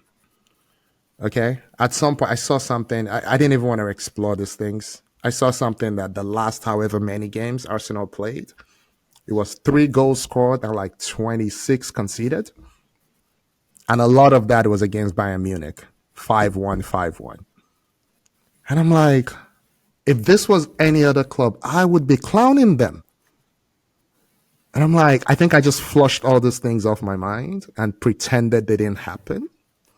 So I'm like, if I'm a neutral and you're presenting me with this evidence, and you have all these millions of jokers around the world saying my club is a big club, I would laugh them out the room, because big clubs don't move like this.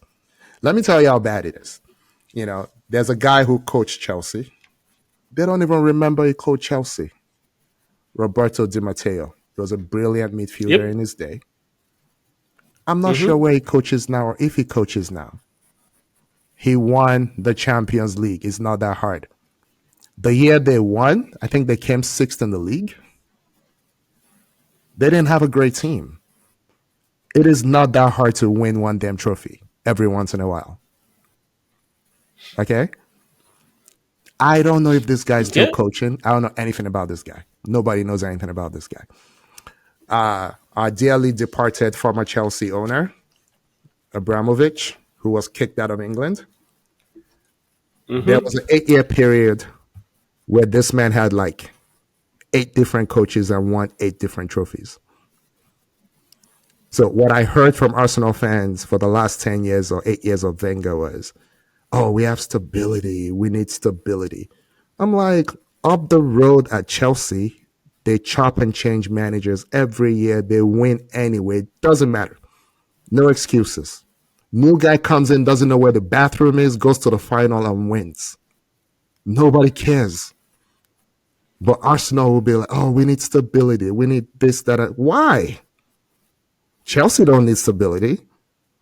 You know what I mean? The players meet each other on the field and they go beat up on somebody and carry the trophy. They don't care. So, my biggest unpopular opinion, Arsene Wenger should have been fired in Paris. I believe he was in Paris after he lost that final in 2006 to Barcelona. Okay. Yinka, you will remind me, did Messi play in that game? Did he come in at the end? Or was he too young to get on the field? 2006. No, he didn't play. It was in the team. Ronaldinho. It was in the No, team. I don't yeah, think. but he didn't play. It was Eto, Ronaldinho, and the likes that played. I Okay. don't think he eventually came on. So Yeah.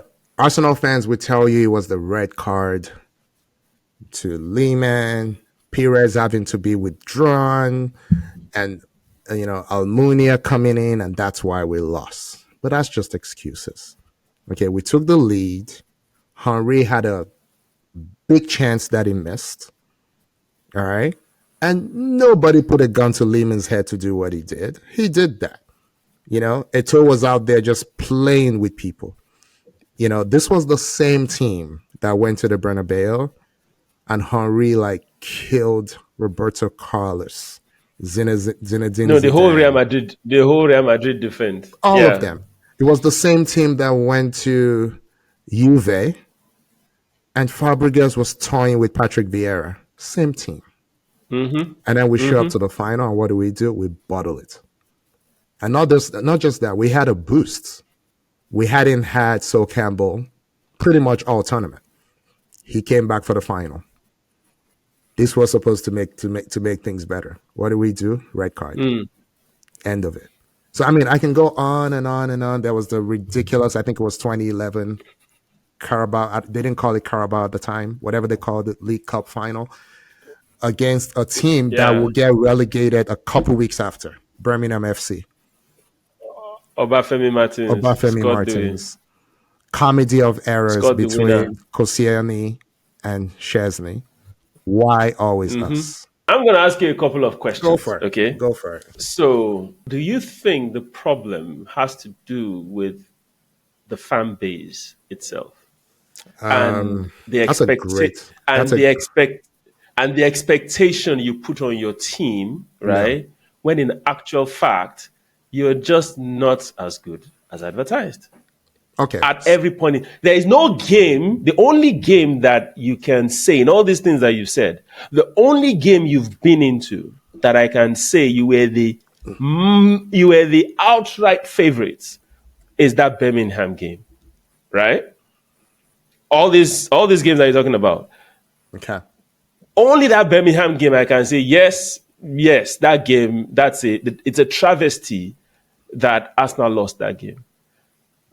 Okay. Against Barcelona, you were not the favorites to win, In 2006. right? So how can an yes against Ronaldinho and Eto'o, you took the struggled, Villa, dude, you took the lead with 10 men. Even the lead came after you had a red card, We took and the it was a lead. headed goal.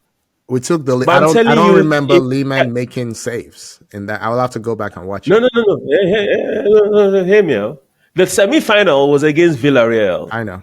We barely made it through I to the understand. final. I remember that game. I know. Roman Riquelme lost a penalty I know. in the last minute. So, and you're going against the juggernaut Barcelona in that final. You made it worse by Lehman getting a red card. Okay? Then Sol Campbell scores a goal out of the blue. Was a free kick. Henri. Yeah, header. Campbell nodded the ball, right? Then, it was wave after wave after wave after wave of attack. You were not the favorites for that game. And Does it matter? it is no. I'm just saying. Okay. I'm just saying. So at every point in time, don't you think the problem is that the fan base, right, props up the team more than what you guys are? And this is my own number one problem with Arsenal fans in general. You believe you are all that, right? And frankly, you ain't. Are you done? You're not. Are you done? I'm done. Go ahead. All right. So I think so. I have extremely high standards, right? And Okay? I think Chelsea is run by a bunch of idiots, and they win. Because this thing is not rocket science. It's really not that hard. We know what works. Just bloody do it. Okay? So what you may be right about the fan base. I think the fact that there was actually a divide on Wenger disappoints me as a fan. There should not have been a divide. It should have been gone after 2006. Maybe, definitely after 2008, definitely after Birmingham, right? The fact that even when he left in 2017, they still had to couch it like mutual decision, blah, blah, blah. So for me, it's the lack of decisiveness. It's the lack of ruthlessness. It comes from the board. It goes into the way Wenger treated all the players like kids. The way Ozil would just say, I'm not feeling like going to Stoke tonight. I have a bad back. Now, okay, you could stay home. It's everything. It's the fans. It's Wenger. It's everybody. But before you move on, Wenger, right? There are different eras of Wenger. So I agree with you. The last 10 years should never happen. His best period was before that debacle at at the Champions League with Barcelona. I Yeah. totally agree, right? And a lot of people blame Wenger for a lot of stuff, but I don't blame Wenger. I blame the board, Okay. right? This thing He is should have about left. KPIs. You are now into we are in business. It's Uh-huh. about KPIs. If the board looks at you and say, I'm okay with Champions League football. You're qualifying for Champions League. We're not going to buy any players. We need you to develop young players, right? If they drop those KPIs for you, and year in year you keep hitting those KPIs, and the board is happy with you, is it my fault that that's the KPI that I was given? Yes. You know why? Because You know why? You know why? You should have some Why? pride. You should have some competitive desire, some Wenger competitive. was picked up from Grampus, whatever, a club in Japan. But he was at Monaco before that. He won. It was he at won- Monaco briefly. I know. But Briefly. He won Ligue 1 at Monaco, right? But he won the Premiership too at Arsenal, didn't he? Okay, but here, okay, I'm He glad you won. brought He that gave you guys Invincible this up. year, didn't I'm he? glad you brought that up. Yinka, what did the Okay. Invincibles do in Europe? I'll wait. The Invincible got knocked out by Chelsea at home. Thank you. Who was the coach of Chelsea? It was not Jose Mourinho. can't It even- was no. It was wasn't the Jose guy. Mourinho. What's the name of the guy that won for Leicester? Claudio Ranieri. Thank you. Was it Ranieri? It was Ranieri. Was Ranieri the coach? Yeah, I think it was It was Ranieri. Ranieri. And you know what the people who ran Chelsea said? This guy is not good enough for us. He's got to go. That's who Wenger could not defeat in Europe with the Invincibles. But that is you're more or less supporting my point, right? So he It should have is taken himself about- out of the game. He should have been like, I am not good No, enough. who? Tell me a coach in Europe that has resigned I'm sorry. Klopp? before. Klopp is like, I've been here 7 years. I've won once. I'm out. So Klopp is one out of how many coaches in the past 20 years? I understand. I get it. The fact See, that it that's doesn't my happen point. often doesn't It mean it's doesn't right. happen. Doesn't mean And it's in right. most cases, the reason why Klopp can walk away is because he has achieved. He's won Champions League, he's won the league, he's won stuff. So he can easily say, okay, guys, I'm leaving. But I get what you're saying, right? I just think that the whole ecosystem, there's been too many, I'm not sure if this is the right word, eras in Arsenal, right? That for you to paint the whole thing as, oh, this club is a bunch of butlers, it might be a bit too harsh on your club, right? I think I'm not being harsh But- enough because this is my but daughter I- watches this, so this is a family-friendly show, so I'm not using the words I really want to use. Yeah, I'm being nice. Bruh, this man wants us to believe that he had a chance to go to Bayern Munich, that he had a chance twice to go to Real Madrid. Okay. But he did. Let's assume he wasn't But he lying. did. Let's assume he wasn't lying. Do you think you stay at Bayern Munich as a coach for 20 years? Are you mad? No. So no, you probably wouldn't, right? But it is only when you're fired. He wasn't fired. He wasn't fired. So it goes back to my point.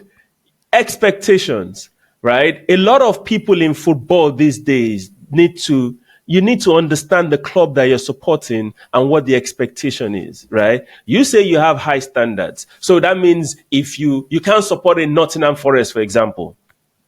Is that what you're saying? No, I mean, if that. So the I was people that born- support Nottingham Forest, hold on now. So the people that support Nottingham, I'm sorry, Nottingham Forest fans.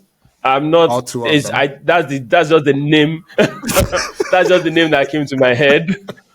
But you cannot say the people that are supporting Nottingham Forest, for example, they don't lack ambition, they don't have standards. You can't throw all that their way, Yinka right? Yusuf. Yinka Yusuf. You love what you love for a reason. Yinka Yes, sir. Yusuf. As we say Yes, in sir. Yoruba. How many times did I call your name? Meta. Okay, 3 times. Nottingham Forest have won the European Cup. Guess who hasn't? Arsenal. Okay, so like I said, I just picked a name out of the blues, right? So it was just unfortunate that the name I picked has won it, Oh, right? pick But a there throw, are pick Villa. They've won hundreds too. of clubs. There are hundreds of clubs in Europe that have not won, right? And I will say this again: cup football is not a function, right? Cup football is tough. Cup football is not always the best team that wins, frankly. And we can go back through the years and look at it. Yeah.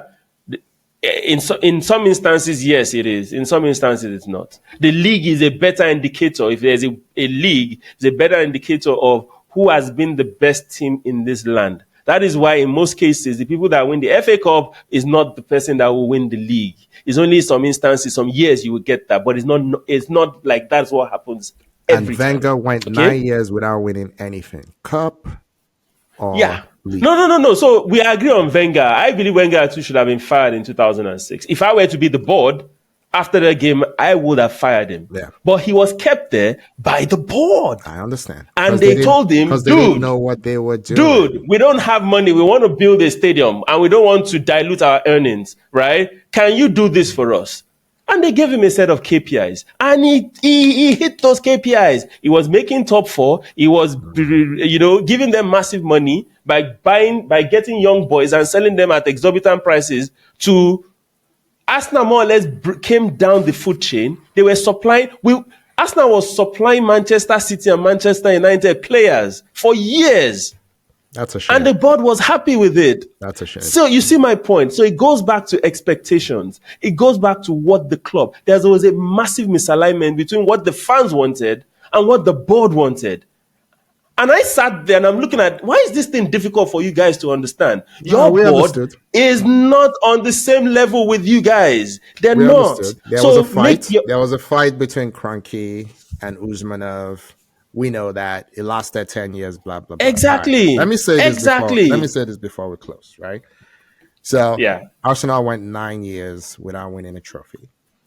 And then we won our first one, FA Cup in 2014.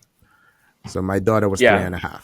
You know, she watches it. She's like, oh, this is amazing. I'm an Arsenal fan, right? And then for the next 3 years, I think we won 2 more. And she's like, this is great. We win every year. Won. So 14, 15, one more. and 17. I think you won You won one more. 3. You won 3. Oh, 4, yeah. You won 3. So you won 2 more. Yeah. Yeah, I won 2 more. And she's like, this is amazing, right? And then the next year is like, wait, you're just not going to win anything? And you come 5th in the league? At this point, she's 7 years old, right? I'm like, yeah, that happens some years. It's like, why do you keep supporting them? I'm like, I'm an Arsenal fan. No, at this point, I'm living in Seattle. She used to wake up with me at 4 o'clock to watch Arsenal, right? So she's a real fan, right? She's 5, 6, 7. And then she sees, I believe it was the Real Madrid Liverpool Champions League final. She's like, so tell me about this Champions League final thing. I told him, like, so this is a bigger trophy than the FA Cup. I'm like, yeah. So she starts calling the FA Cup participation trophies. She's like, that's what Arsenal has been winning, is participation trophies. And she just woke up one day and she's like, I'm no longer an Arsenal fan. I can't take all this losing. I'm a Liverpool fan, or like mom. And I thought she was kidding, and she's still a Liverpool fan. My point is, objectively, a kid doesn't have all these, I don't know, memories from years past and whatever. She just looks at it and says, this sucks. I don't want to do this anymore. So what then happens when Liverpool stop winning? I don't know. If she's still fickle, she'll find somebody else. We know people like that. We know adults like that. I have a friend who was an Arsenal fan, and he went the way exactly that your daughter went, and he's like, I can't do this anymore. I'm now a City fan. He is a City fan. My friend that I stayed with in Abidjan when I went for the cup final, he's a Man City fan, right? I'm sure he's listening to this. Shout outs to you, Bami. He's a City fan. And I'm like, dude, how do you do this? I don't know how to do this. I don't know how to do this. So for me, it's about expectations, and it's about, the objectives of the club needs to align, right? I listen to a lot of fans on YouTube, on different podcasts. So sometimes the things they say, I'm like, why are you triggered by this? Don't you know the club you support? You should know that by now. Club to do well. So some of it for me, I internalize, right? You and I talked about this briefly. I think some of it is I'm asking myself, what is wrong with me? And the reason I ask is I look at all the sports I follow, right? Football, I'm an Arsenal fan, Bottle FC, right? Yes. NFL, I'm an Eagles fan, Bottle FC until very recently, No, no, right? but you want something recently. That's what I'm saying. You Until go very to the main recently. one. Go to the chief butler. Go to the I chief know. butler. I'm Go getting ahead. there. I'm Continue. getting there. But with the Eagles, like I used to get clowned because they're like, "Hey, since you guys haven't won the Super Bowl since it became the Super Bowl. Your last title was when it was the Yeah. NFL championships." And I'm like, Yep. I got no comeback. And then the NBA. I've been a Knicks fan since Patrick Ewing in '94, right? And I don't even know where to start with that because I mean You're not gonna win. You're not gonna win the anything Knicks just anytime. do the dumbest things. So I'm like, maybe it's me because how do you like? And then the Super Eagles, Jesus Christ. I'm like, if coming second or winning bronze medals was a thing, I mean, yes, we're the best in Africa, I guess, because no one has more silver medals. No one has been to more semifinals. This is what I mean by bottle. When it gets Yeah. tight, we just fall flat on our face. We just do. So for me, bottling will be if you are the clear favorites. Not even clear. If you are the favorites and you then mess up, right? That is bottling for me. That's what I would. That's my own I would definition of say when bottling. you have a And there were shot, when you have a shot and you mess nah. up. You can't say that. You've been too No, when tough. you You've have been a too tough, real man. shot and you mess Yeah, up. that means you're favorites. That means you're the Not favorites, not a real shot. necessarily. Because sometimes in life you gotta punch above your weight. That's just life. You just gotta punch above your weight. Otherwise, Yeah. the favorites are always gonna win. And then they keep their monopoly forever. Yeah, but Okay. you've done well in some instances. By the way, you asked about Roberto Di Matteo. Guess where he is right now? Tell me. I haven't kept up. He is the technical advisor to the South Korean football club called Jeonbuk Hyundai Motors. Oh my God. I This man think has won a on that note, Champions League and Arsenal. You just made me even more sad, because okay. We have to wrap, but can I just say one more thing? Can I say one more thing? yes, sir. Go Everyone was ahead. focused on Leicester being a 5,000 to 1, underdog and Yeah. winning the EPL. Do you know the only team that beat Leicester home and away that season? Was Arsenal? It was Arsenal. 5-2 and 2-1. Yeah. It gets Yep. worse. Arsenal came second. Do you know by how many points Arsenal came second? I think it was like 2 points or 3 points or By so. 10. Try 10. Really? Okay? It Yes. was 10? Was it 10 that much? points. Can't even remember. So again, that was another flashpoint where this man should have been fired. So you tell us we don't have money, we can't hold on, Yinka, we can't compete, blah, blah, blah, blah, blah, blah. And then a team that has no money, no players. They have players from the lower leagues. They have the chief butler in chief, Ranieri, who has been fired from every job, AS Roma, Chelsea, because he couldn't win the big one. You beat him home and away, and you lose by 10 points to him. I mean, come on. Do I But need to it's say not. It's more? not just Arsenal. But that's the whole league, isn't it? Then No, for no, that but year. that year, no. What Wenger told us was we can't compete, but we're consistent. That whole year, the big boys were not consistent. That was the year before Pep came on. So that means the whole league that year bottled But it. that Then. was the chance for Arsenal, right? Like all the big money Yeah. just happened not to be working. So your consistency should have paid up. It should have paid off. And then a guy But who doesn't know how to win. Leicester did the Blackburn. Because if you see what happened subsequently, what happened? Leicester got relegated, didn't they? Years later, 7 years later, 6-7 years Anyway, later. so but give it to Arsenal and Wenger for one particular thing. What's and that? this goes a lot of people don't talk about this, right? Given the model that they decided to run, there is no other club that has decided to go organic while building a football club, while building a stadium that did not get relegated. Okay, Go check everybody. fine. Go check everybody. Moral So, given victories. the caveat is quite severe, right? Given the KPIs that he was given, right?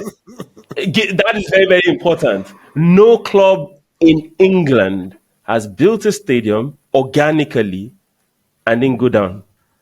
Coventry did, went down. Southampton did, went down. Man City did, they went down. Incisive. Can continue down the list. Yes, sir. Incisive. Yes, I sir. would take a Highbury that is collapsing and breaking down, and there's lead pipes, and you're potentially exposed to toxins. Okay? With at least one European Cup on the mantle. And I agree with you. But here's the thing. Here's the thing you should also keep in mind. As at that point, the only competition for Arsenal, when they decided Was to Man leave U. Highbury, the only competition was United. United had a 65,000 capacity. No, 73. 73. 73. No, I think they increased it as okay. at then. I think, okay, maybe it was 73, right? And Highbury was what? 37, 29, 38, 30,000, 30, yeah. So every season, there was like a 40, 50 million pound revenue gap. Okay.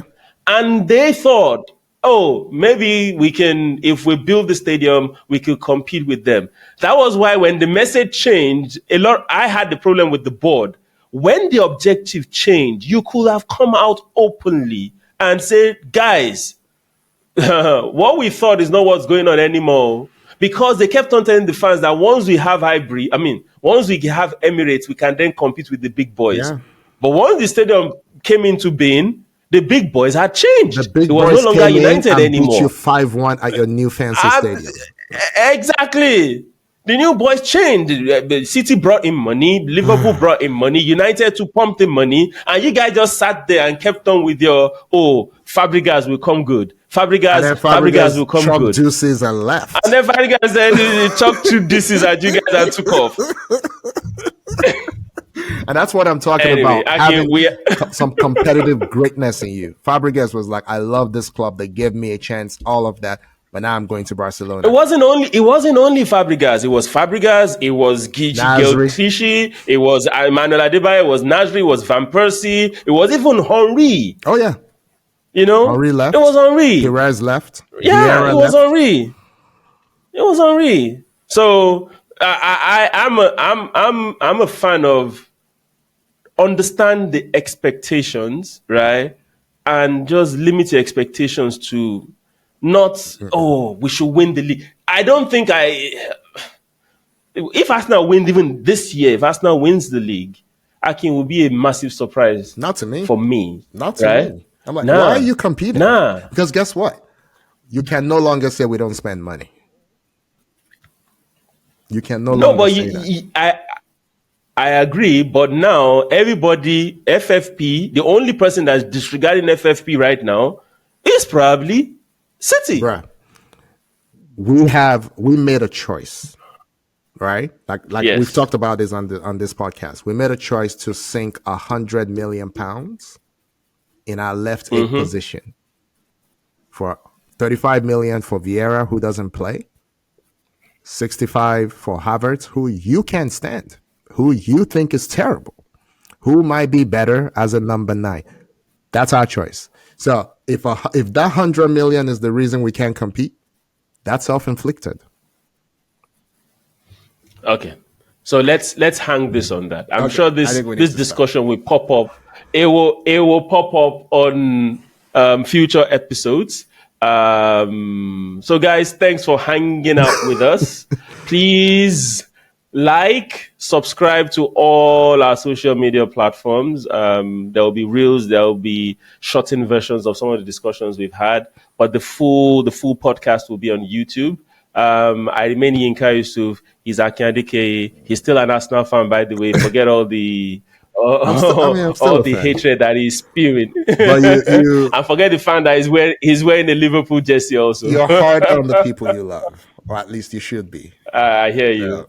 I hear you. Thanks, everyone. All right, guys, that's our episode for the week. We'll catch up with you guys next week.